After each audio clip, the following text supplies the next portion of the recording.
Item 2.1, call to order. I will call the California Military Institute regular board meeting at order at 5:01 p.m. I'm going to ask for a roll call to determine a quorum. Trustee Campos. Here. Trustee Hall. Here. Trustee Stafford. Here. Trustee Anaya. Here. And myself, here. We will establish a quorum. Item 3.1, revision, adoption, ordering of agenda, June 1st, 2026. Do I have a motion? So moved. Thank you, Trustee Stafford. Is there a second? Second. Thank you, Trustee Hall. Any discussion? See none? Please vote.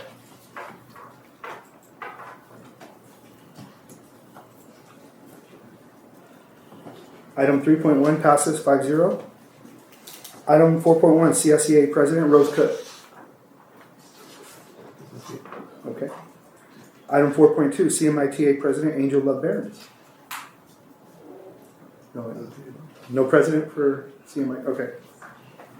Item 4.3, Principal's Update. Is the principal here? Yes. No. Jerry is here. We don't have enough. All right. Item 5.1, invitation to address the Board of Trustees on non-agendized items. Are there any public comments on non-agendized items? No public comment. Thank you. Item 6.1, curriculum, public hearing for the Local Control Accountability Plan and annual update for 2026-2027. Do I have a motion to open the public hearing to receive comments regarding the California Military Institute's Local Control Accountability Plan and 2026-2027 annual update? Is there a motion? So moved. Thank you, Trustee Hall. Is there a second? Second. Thank you, Trustee Stafford. Any discussion? The public hearing regarding the California Military Institute Local Control Accountability Plan and 2026-2027 annual update is now open at 5:03 p.m.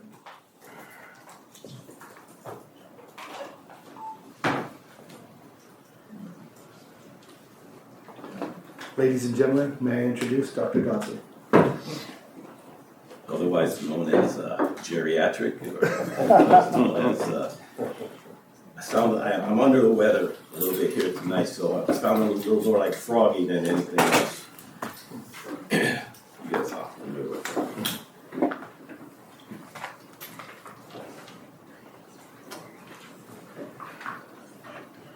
Good evening, President Garcia, Board of Trustees, Dr. Arouse, Cabinet members. Yes. I am here to present the LCAP public hearing for the California Military Institute.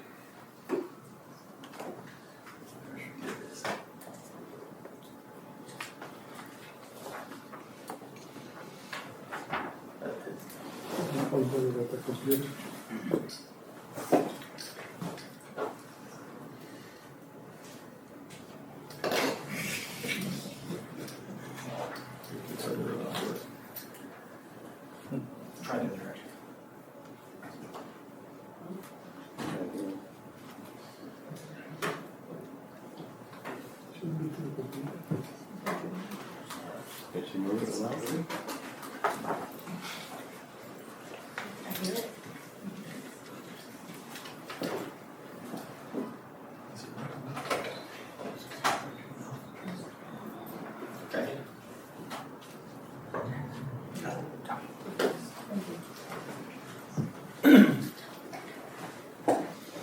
All right.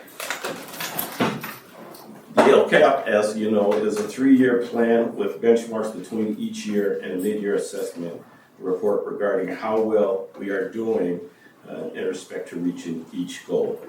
CMI's goals mirrors the district's goals, which include academics, college and career, well-being, parent engagement. CMI receives $4.7 million in supplemental and concentration dollars, which is generated by unduplicated pupils. Unduplicated pupils refers to the count of students who fall in one or more specific high need category but are only counted once, even if they qualify in multiple categories. The 3 student groups used to determine funding for CMI are English learners, foster youth, and low-income unduplicated students.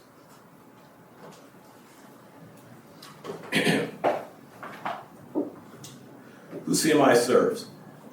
CMI started the school year with 1,031 students, and the breakdown of the students, as you see, it's right there. 90.2 social economically disadvantaged, 90.6 Hispanic Latino, 12.8 English learners, 3.4% students with disabilities, 1.6 homeless youth, and 0.2 foster youth. And we serve grades 5 elementary school, grades 6 through 8 middle school, and high school grades 9 through 12.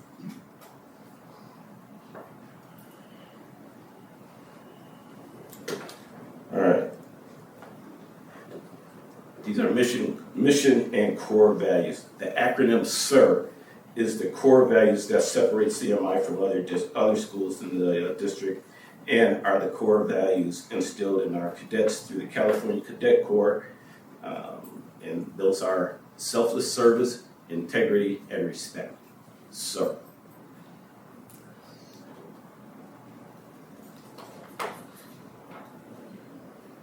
As mentioned in an earlier slide, CMI has the following 4 goals. Goal 1, all students will attain grade level proficiency in ELA and in ELA. We gained 26.2 points higher, which is the highest in CMI history points gained in ELA, which is something to brag about. The dashboard, which that moved us out of the orange category to the yellow category. And we made a gain of almost 11 points, moving the needle from red to yellow in our math scores. Of course, as you know, our ELPI English learners moved to the blue status, which is the highest category on the California dashboard. Goal 2, all students will graduate from high school prepared for post-secondary and career options. CMI continues to excel in this goal. We have 100% graduation rate, and if you didn't hear me, we have 100% graduation rate. Just wanted to emphasize that. I was told if I say that 13 times, then I'd get another mint. All right. Our A through G requirements, we are at 99.3% with our students completing the A through G requirements. Our FAFSA completion, 100% FAFSA completion, something else that we really are proud of. CCI remains an area of growth for CMI. CCI, if you don't know, measures how well a school prepares students for life after high school.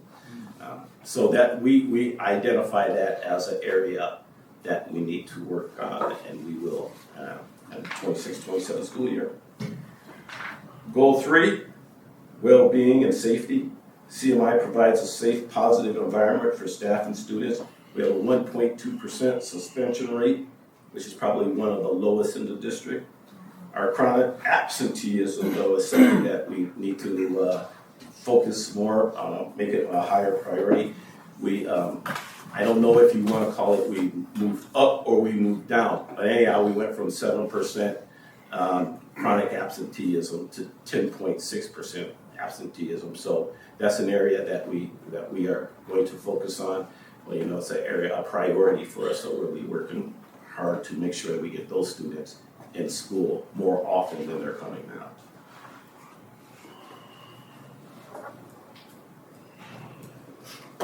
So tonight's story, I'm going to tell you a little story.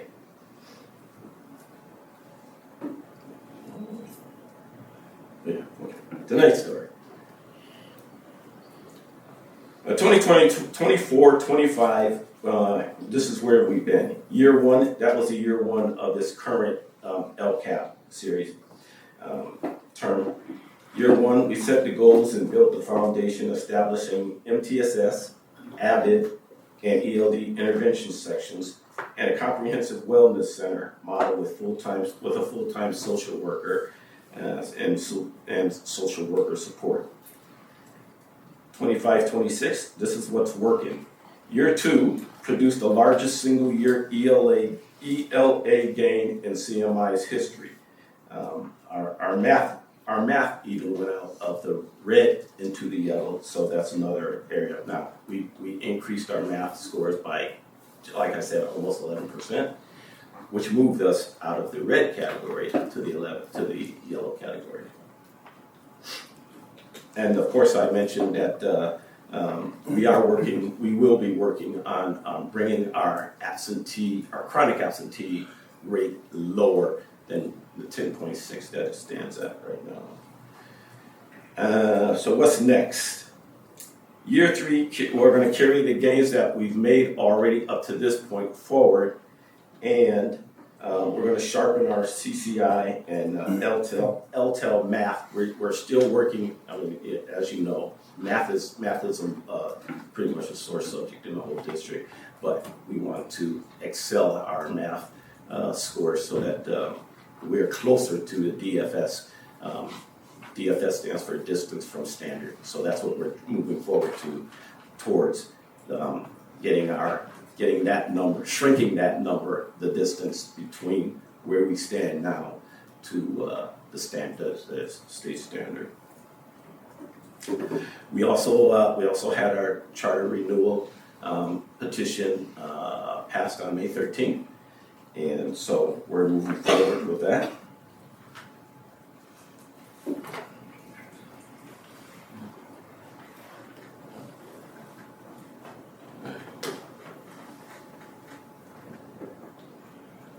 Oh, and I didn't mention that, or did I, that we have 100% graduation? Really? I didn't. It's only the fourth time. We got 9 more. I'm forget that. Excuse me. What we built this year, as I mentioned earlier, the largest single year growth in our ELA scores, 26.2%, which is outstanding. We're still a distance away from the state standard, but we are inching closer and closer each year. And so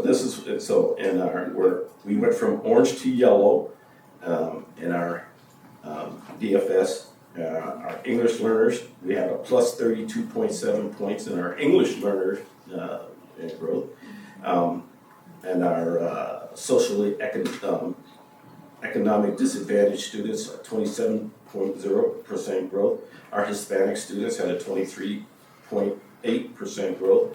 And once again, our math scores are in the red. We're in the red, but we increased to 10.9%, which put us in the yellow. And of course, as mentioned before, our 74.3% REFEP, English learner REFEP reclassifications, which is outstanding. I can hand that to those credits go to my staff. And this is what we built during the 25-26 school year. We built our AVID expansion. If I didn't mention graduation rate, it's 100%. We revamped our wellness center. We added intervention sections for it. So prior to this year, we had before school tutoring and after school tutoring. But we know that because it's before school and after school, it's hit or miss to get students in there. So what we did this year is built our intervention classes inside the regular school schedule. So those students are being identified that need help, and so it's built into their schedules that they have that help built into their schedule. So there's no ifs, ands, or buts about it. There's no hit or miss. They're there. We have them. They're there. We also increased our engagement between all of our partners, especially our parent engagement. As you know, our parents are engaged, involved in everything that we have.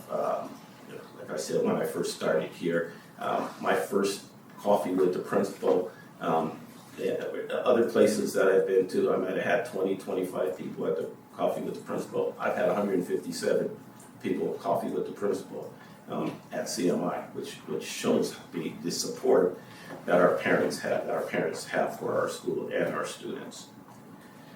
Once again, we completed our charter renewal. We are expanding our concurrent enrollment and also our dual enrollment. We had a highly successful WASP visit. We did Superior during the AGI, and we've become an avid school of distinction. So these are things, accomplishments that we have accomplished this year.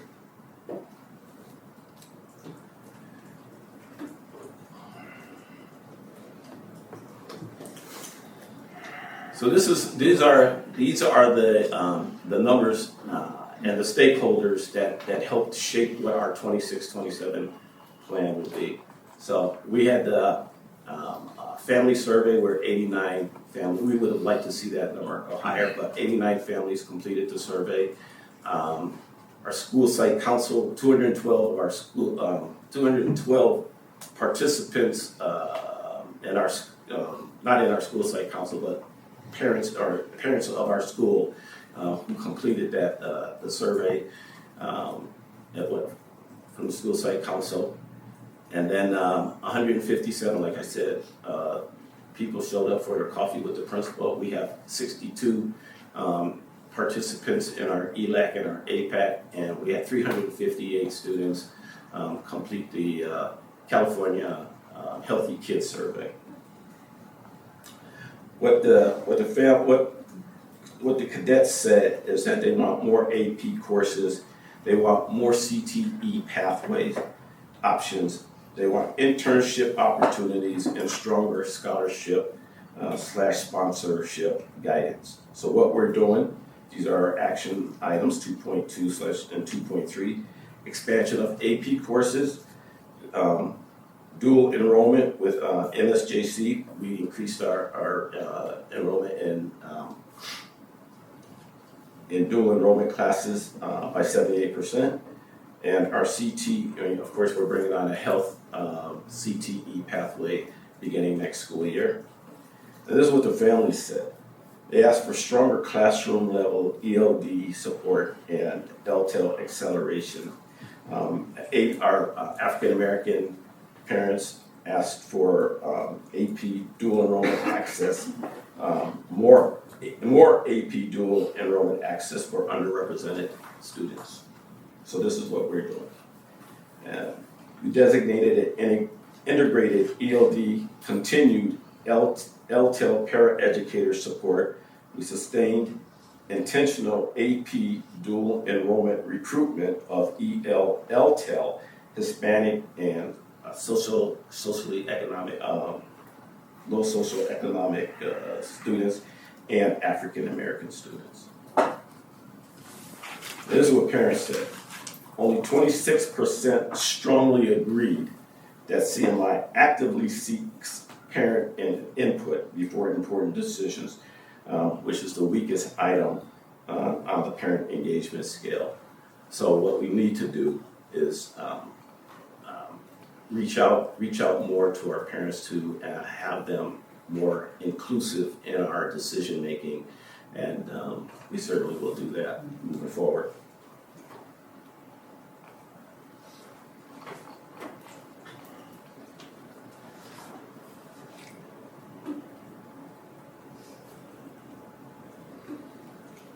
So this is what's working. I don't know how that keeps getting up there, but we had 100% graduation rate. Our English learner progress was 74.3%. So you see that our graduation rate and our English learner progress, we're in the blue on those two categories. We're in the yellow on our ELA students. So as you can see, with that 26.2% gain in our ELA scores, we're only 12.6 points away from the standard. So, like I said, we're inching closer and closer to that. But once again, in math, we're so far behind we still have 93 points, we're 93.7. We still have a lot of work to do in math, and we recognize that. And so that's one of our main focuses and one of our highest priorities is to get our students to do better on the math. So whatever that takes. So we will do whatever it takes to increase those scores.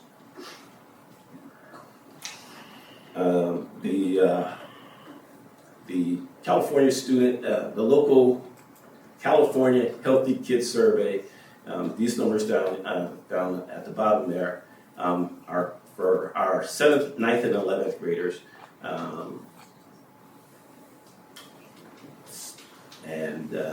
Yeah.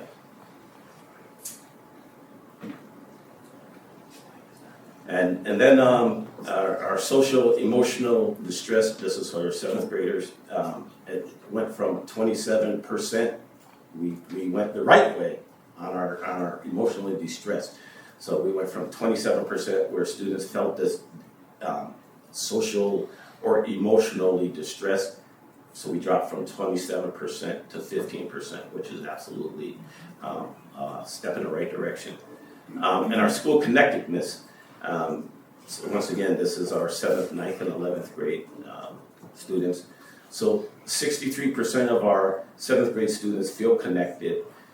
47% of our 9th graders felt connected, and 56% of our 11th graders feel connected to our school.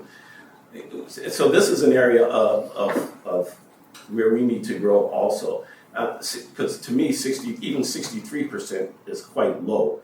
Where it's my goal and my intention that we should be 80 or higher, 80% or higher, where students feel connected to the school. I mean, so I'm not sure what the disconnect is, but we're going to work on finding out what the disconnect is and then fix whatever that is. We'll work on that through the 26-27 school year.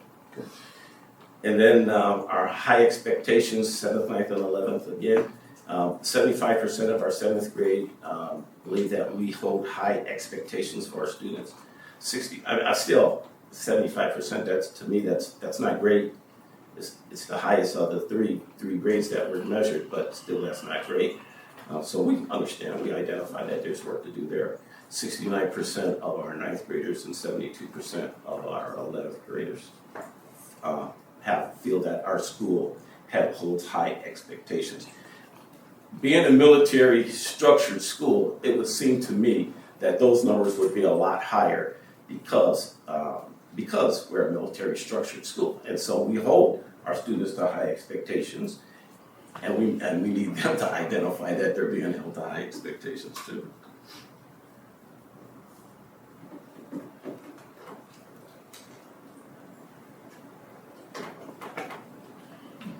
Okay, these are areas that are our focus areas for the 26-27 school year. College and career. This is what we're doing in 26-27. We have a new CTE pathway expansion coming up. We have a $591,000 concentration grant add-on. We're expanding our dual enrollment with MSJC. Our LTEL mathematics, this is what we're doing. We're accelerating, we're continuing to put those students that are struggling in our math classes into those intervention classes, and it's part of their schedule, so they will attend those classes. And as far as our AVID recruitment, we've added more sections to our AVID. We're trying to move in the direction of being AVID demonstration school. That's our goal. That's our final goal for AVID. That's the highest you can be as a demonstration school. Right now, we're an AVID school of distinction, but we're not going to rest on those laurels. We're moving forward. We want to be a demonstration school. I believe Heritage is the only other demonstration school in the district. No, we can't let Heritage outdo us. There's no way. But that's our goal. That's what we're aiming for. We want to sustain the goals that our EL students are making, and I believe we're going to see quite the same outcome from this year's EL students and the LPAC as we did last year, the same type of results. So we should stay, I strongly believe that we are going to stay in the blue area on the California dashboard, and that I seeing the preliminary scores come out, we're there.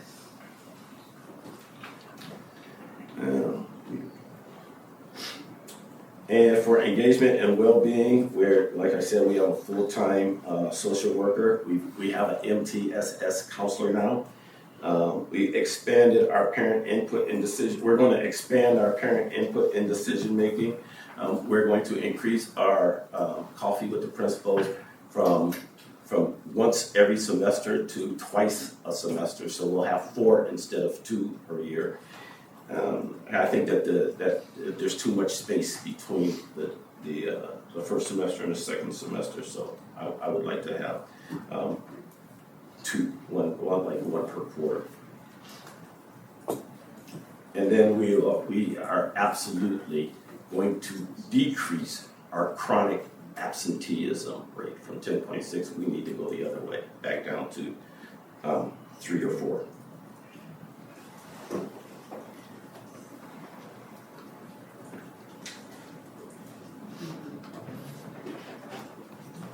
Oops, I wasn't supposed to wait. I'm sorry. And in grades, okay, so our LCAP budget overview, which is now I should go there. All right, so here's our LCAP budget overview. So 16.86 million in our LCFF base grant. Like I mentioned earlier, 4.73 million in our LCFF supplemental and concentration grants, and 5.13 million in total LCAP type funds. Improved services for unduplicated students is a 28.7%. All this equates. Oh, we also had a little over 1.5 million carryover from our LCFF. And then all this equates to a 37.18 improvement for the 26-27 school year. This is where the money goes. All right. So here's how we're going to spend the money. We are putting 1.23 to 1.23 million in our ELA and math, and more of that's probably going to be in the math. And then college and career, we're putting 2.5 million in our college and career readiness. We're putting 763. We're doing so great with our parent engagement, but our well-being and safety. So we're putting 763,000 in that, and then the 224 in our parent engagement funds. All right. This concludes my presentation.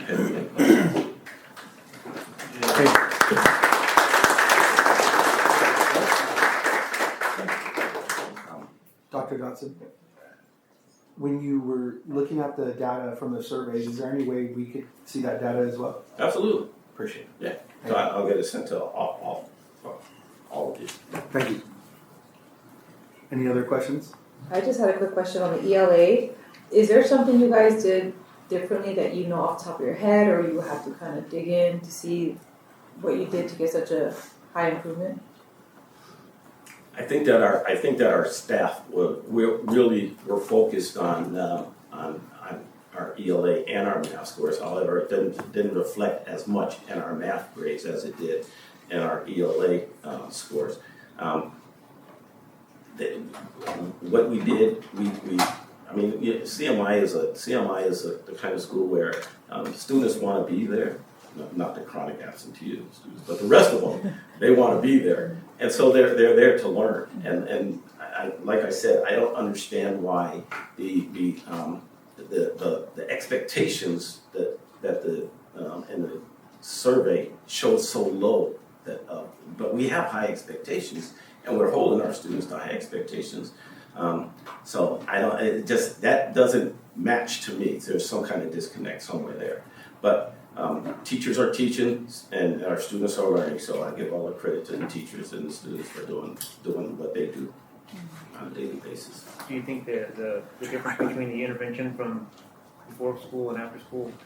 I do, Schedule I do, absolutely, because like I said, it was hit and miss. You know, and student parents, so many of our students rely on their parents to get them to school, and so, and then they rely on their parents to pick them up. So if we're asking students to get there earlier than they can, then their parents are willing to drop them off. Well, that's not going to work. And if we're asking the parents to come later, that's not going to work either. So putting those intervention classes inside their schedules, I can't say, I can't speak highly enough of how that's helping our students. And when you put them in there, that's a class that they have to take. They have to take it. So what the way it works is they have to stay in those classes until they have demonstrated that they can move out of that they don't need that support anymore.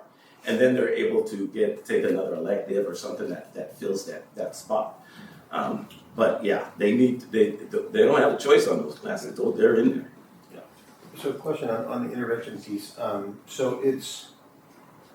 So you identify where the kid is struggling, and then they're going to this intervention class to improve that, or is it like a daily, every day, 30 minutes of intervention? So it's every day. It's every day until the student demonstrates that they're able to, that they're up to grade level and are ready to and can move out of the intervention. And like I said, once they get out of the intervention classes, they have, and that's an incentive for them too, to get out of the intervention classes to be able to pick up an elective or something like that. So that's an incentive. So that's going to be worked up as a class during their schedule, or will it be like you're adding an intervention? So I know, like what we do is we have 30 minutes every day of intervention. Mm-hmm. And so it's built in, like you said, because kids are doing all kinds of stuff. And while you've got them there, that's your best opportunity to intervene. But we have it built in where every day they get 30 minutes. And some kids obviously need it, some kids don't. Mm-hmm. But it's a lot easier to target the kids that do because there's less of them. Mm-hmm. And then you have that designated time, which, 30 minutes a day times 5, it's 150 minutes that you are, pouring. Teachers could be pouring in. They're not doing new teaching, or it could be kind of a reteach. Hey, you know what? Where are we missing? Or they're missing an assignment. I'm just curious as to how the schedule. So the way it works at CMI is the teachers of those students identify those students that need support, right? So as you know, first period we have military science. We have military science across the board first period. But if a teacher doesn't have a military science class, then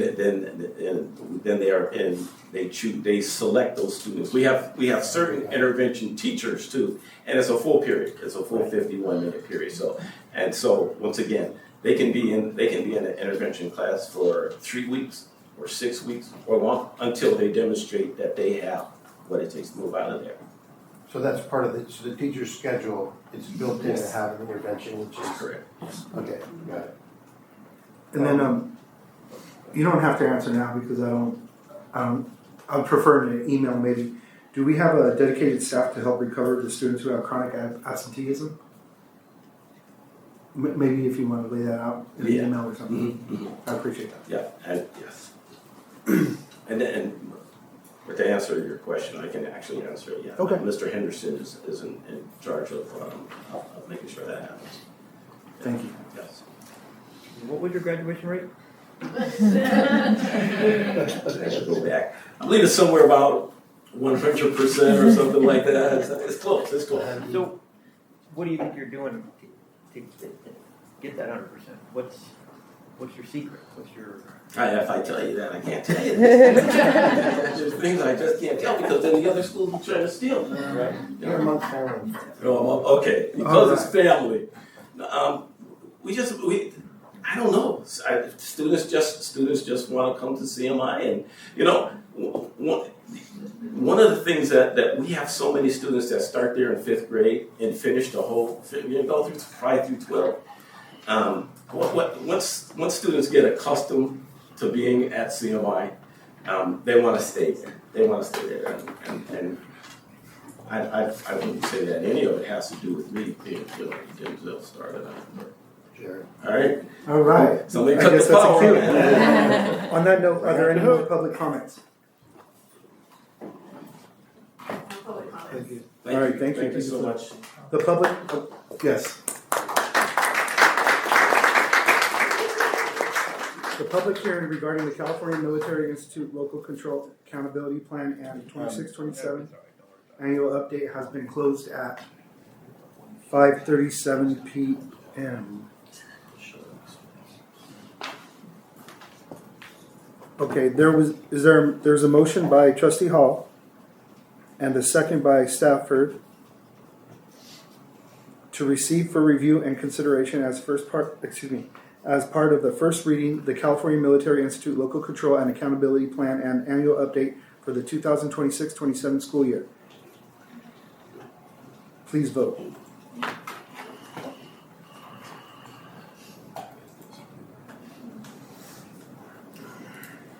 Item 6.1 passes 5-0. Item 6.2, business. Proposed 26-27 California Military Institute budget presented by Dr. Marguerite Williams. Do I have a motion to open the public hearing to receive comments regarding the 26-27 California Military Institute budget? So moved. Thank you, Trustee Hall. Is there a second? Second. Thank you, Trustee Campos. The 2026-27 California Military Institute budget public hearing is now open at 5:38 p.m. Dr. Williams will give a presentation. Good evening, Board President Garcia, board members, Dr. Rao, cabinet, community, and staff. I am Dr. Marguerite Williams, Assistant Super Business Services. Tonight I am presenting the California Military Institute proposed budget for 26-27, along with 2025-26 estimated actuals and multi-year projections through 2028 through 29. So before getting into our slides, we'll move through these slides pretty quickly, covering enrollment, our LCFF revenue, unrestricted, as well as combined budget comparison, along with the 3-year multiple year projection, and key fiscal considerations we want to leave with the board and community tonight. So looking at slide 2, as we can see there, our enrollment is stable throughout our multi-year out years. Starting in 26-27 through 2028, we're seeing 1,031 students, which is pretty consistent.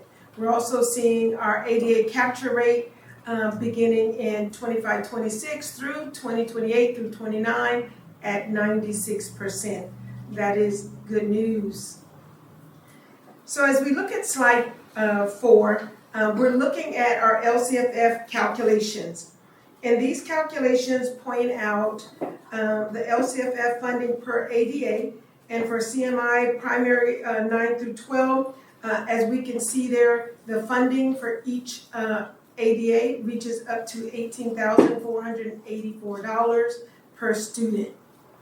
We're also seeing at the very top our statutory COLA of the 2.87, which is listed there in those dollar amounts for those students. Slide 5. As we look here at our LCFF revenue, and this particular slide is doing a comparison between estimated actuals and our proposed budget.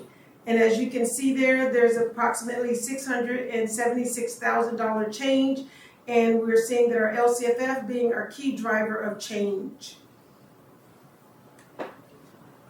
As we move on to unrestricted expenditures, again, this is a comparison between estimated actuals and our proposed budget. we're seeing 1.45 million in change, and we're seeing our books and supplies being the leading driver, and then follows our certificated salaries. Here we're taking a look at our combined, that means our unrestricted and restricted dollars, and this is our estimated actuals comparison to proposed budget. So at the top there, you'll see the LCFF revenue and other revenue, and down below we're seeing our expenditures. As you can see there, our expenditures are outpacing our revenue. That is something to call attention to and begin to take note as we're budgeting expenditures moving forward. Slide 8. Here, want to call your attention to our increase-decrease, and we're seeing in our current year, there's a positive increase to our ending fund balance, as well in 26-27 we see a positive increase, and then in the 2 out years, we're going to pay close attention to the decrease there to make sure that we're in line with our revenue and that expenditures are not outpacing. Here's just a glimpse of our combined MYP summary for this year, our estimated actuals all the way through 28-29. So that gives you the big picture of our revenue as well as our expenditures, and then it takes you down and showing you the ending fund balance as well. So here we're looking at the components of our ending fund balance for our unrestricted. Again, we are seeing in our out years 2 areas that we need to pay attention to and address those so that they do not continue. The charter is able to meet reserves in all of their years, and again you see assignments to their LCAP as well. So those are major areas I wanted to point out on this slide. So just as we think about fiscal considerations, especially in those 2 out years, we want to continue to make sure that we're vigilant in expenditure monitoring to ensure that our deficit or structural imbalances do not continue to grow. We are seeing our reserves between the 3 and 5% threshold, so that is good news as well. And then to continue to monitor our restricted dollars is going to be very important as we move forward. So next steps, we're currently with our June 2026 public hearing. We'll come back to the board if there are any material changes as it relates to our enacted budget that will be signed late June. And if so, we'll come back with a 45-day revision to our budget. And then in September, we'll come back to the board sharing our unaudited actuals at that time. I want to say a major thank you to Business Services and all of the hard work staff has put in to be able to bring these documents to you today. Are there any questions? Thank you. Thank you. Are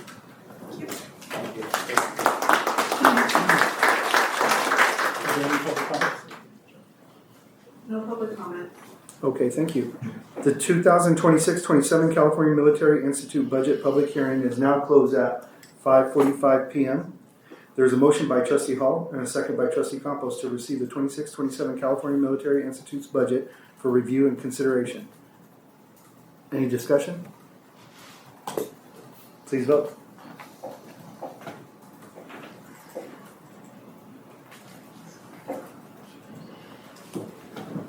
Six point two passes 5-0.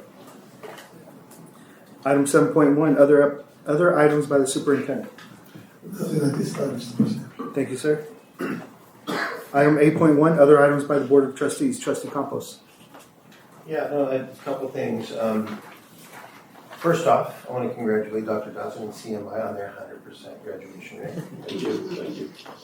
You know what, and when I was thinking about, when the question was asked about what might that lead to, I think it's the whole structure that and I think that's the beauty of CMI. I mean, you have kids who get there when they're in 5th grade, and the culmination is graduation. And so they build for 6 years to get to that point. And it's a marker that, every, they get through middle school or finish elementary and they get to middle. And I think that's one of the things that is probably a huge driver, because to see them fulfill it, it's just like when you're on a sports team, you come in as a freshman and you have all these goals and you're looking towards your senior year, and that senior year, it's like, it's it. You know what I mean? You're done and you're moving forward. So you put a lot into that. And I think just the structural setup of CMI, that being it, is a huge benefit. And it's that carrot stick that they see. And you get that far, you want to finish it. You know what I mean? So that's just kind of my little 2 cents, kind of is what I've seen throughout the year. So great job on doing that, and then instilling, the SIR and all the other stuff that goes with it. Because once I think those kids leave there, they leave there, probably with a little bit more honor in themselves, because they've seen, where they were at in 5th grade, and now they're leaving as young adults, that are responsible, and they've answered the call to all the things that the teachers and staff have done there.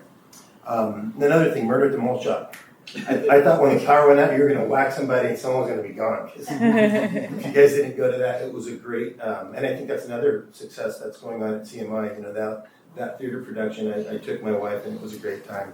The staff did great. It was a little hot, but outside of that, it was very funny. It took place in the 50s. Really, really well done. So congratulations on that. And Jerry, good job on the production of your first role there. They already answered the intervention stuff. One of the things I did, as you were speaking, Dr. Dotson, during the thing, I think one of the key things in listening to the parents and the kids, from what I've seen at the other comprehensives, is when you guys are growing your AVID and your CTE programs, the numbers are going to start, all the language arts, the math, all that stuff's going to start to go up, because from what I've seen at the other sites, the AVID is a great program, and I think the more that it's expensive, but I think it's worth every penny, because every time, at every site that I've seen where they have a very strong AVID program, the kids are different. They communicate, they know how to communicate, in a way that's like, whoa, like that kid's in what grade? And so they get the structure of the note taking and all that other stuff, and so building upon also the CTE programs, I think throughout, the other comprehensive going to things, those are the things that get kids to school, whether it's drama, a CTE pathway, a sport, an AVID program, because they end up getting their little crew, and then they get that crew and they finish out all the way through. So I think that's great. One thing that was mentioned on the MSJC, I know that everybody, and parents, and don't take it the wrong way, like everybody wants their kid to go to a 4-year school, which is great. I'm not knocking that. But what I will say, for the kids who aren't ready to go, and especially a lot of males, because sometimes it takes us a couple of years to figure things out, but I think the encouragement at MSJC, especially with the programs that they now have, the cool stuff that they're doing there and the partnerships that they're building with San Marcos, it's maybe the kid doesn't want to go to college, but MSC is a great option to just, hey, I'm going to dabble it. Maybe I'll take a class or two. It's affordable, because, those of us, when we send our kids to universities, the biggest cost is the housing. And then the housing is like crazy. It's actually sometimes cheaper if they can get a scholarship to go to a private school than a public state school. But the housing, doesn't matter where you go, it's expensive. So MSJC is a great option. And I was a graduate of MSJC, not of MSJC, but of a community college, not because I wanted to. I was immature at that age. But it was a great place for me to kind of get my feet like, okay, let me kind of reset, and it kind of built me to project towards a 4-year university. I think your increase in AP and dual enrollment is going to be a great idea. I think if that's what the parents want, and it seems like the parents want more for their kids, and you guys are delivering. It seems like you're delivering on multiple fronts. So continue to do that, and figure out how the structure and how we can support you in the structure of that. Parent communication, I think the opportunities with the copy with the principal, I'm glad you're extending that. I think that's going to be huge. And I know as we're gearing towards the emphasis on 5th and 6th grade, or the emphasis on math, I cannot tell you how important 5th and 6th grade are. 6th grade probably more important. It's foundational. That's the key to higher level math. And the other thing that I'm always curious about, a lot of times in education, we push kids mathematically harder and faster than they need to. You know, when we look at what's required to go to a 4-year, you know, they only need algebra 2.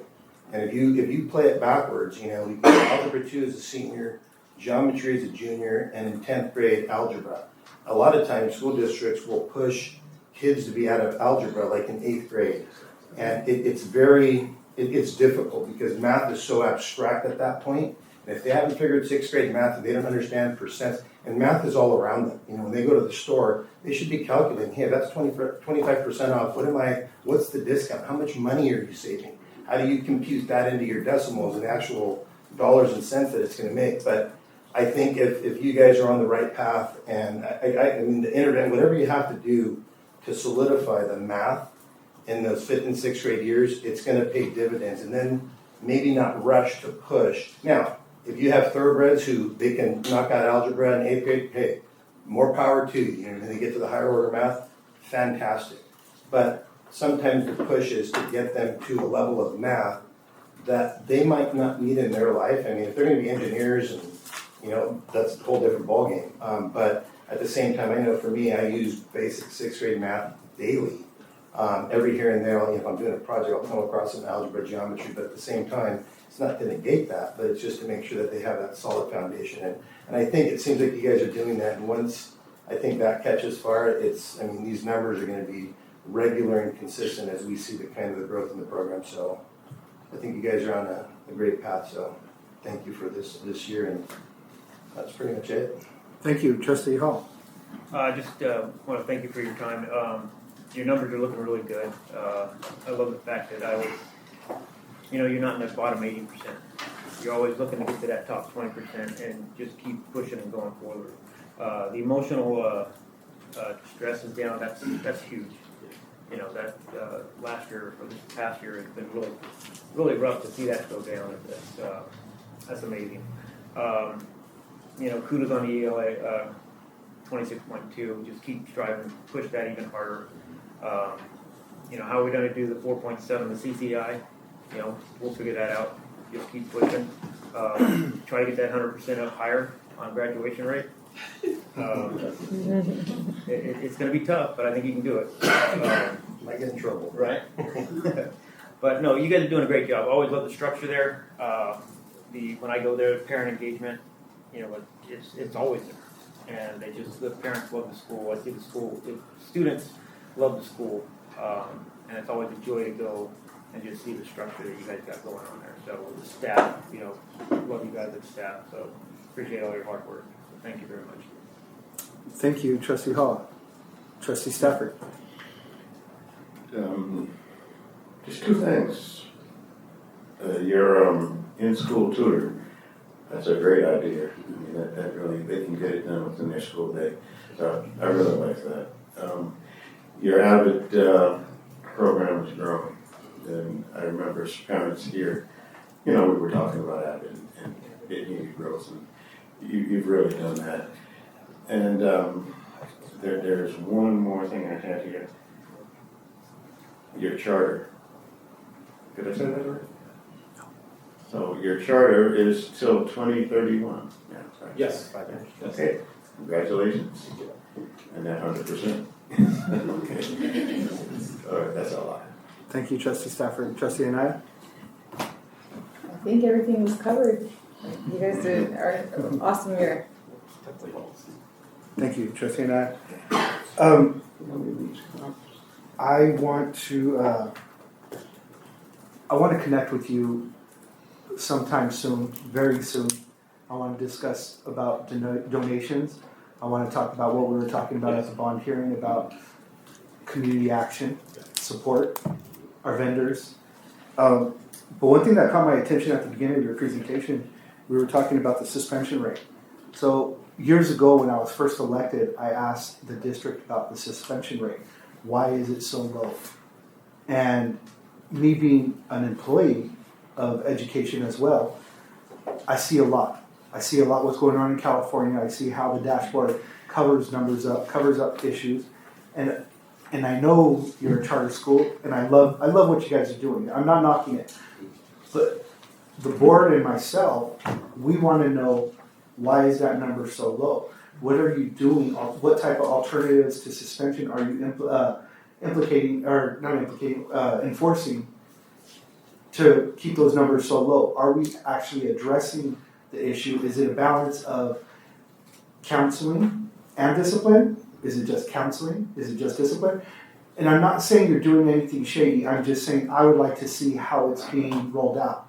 Because I know, usually, and I'm not speaking for where I work, I'm talking about this is happening all over the United States. The numbers are low because they want to show the world, hey, we're doing really well. But in reality, people in society are breaking laws, going to jail, going to prison, mental illness is real. And I want to make sure we're addressing these students where we could help them. If it's mental illness, let's help them. If it's to some type of therapy and we have the resources, let's provide that. So that's what I'd like to know. Why is it so low? So maybe later we could have a conversation about that. But I do think you guys are doing really well. I think the students are amazing. Having that engagement with them at the bond hearing was amazing. Their ideas were phenomenal. So if possible, not only us having dialogue as a board and with you and your team, I would like you to create a committee that is student driven. Because a lot of these ideas, they have too.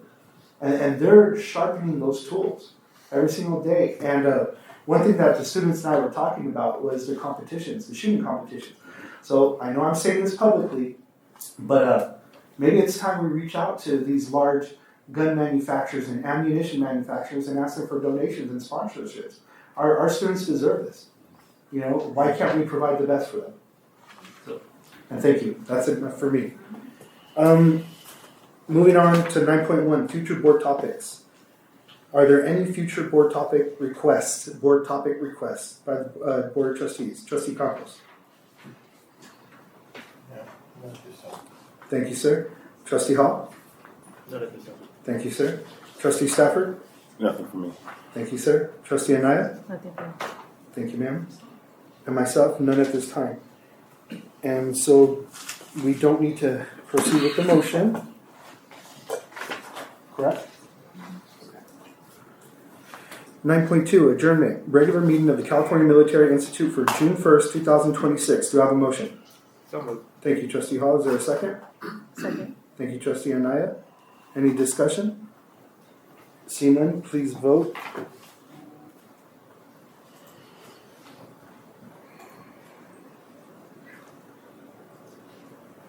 Item 9.2 passes 5-0. This meeting is adjourned at 5:59 p.m.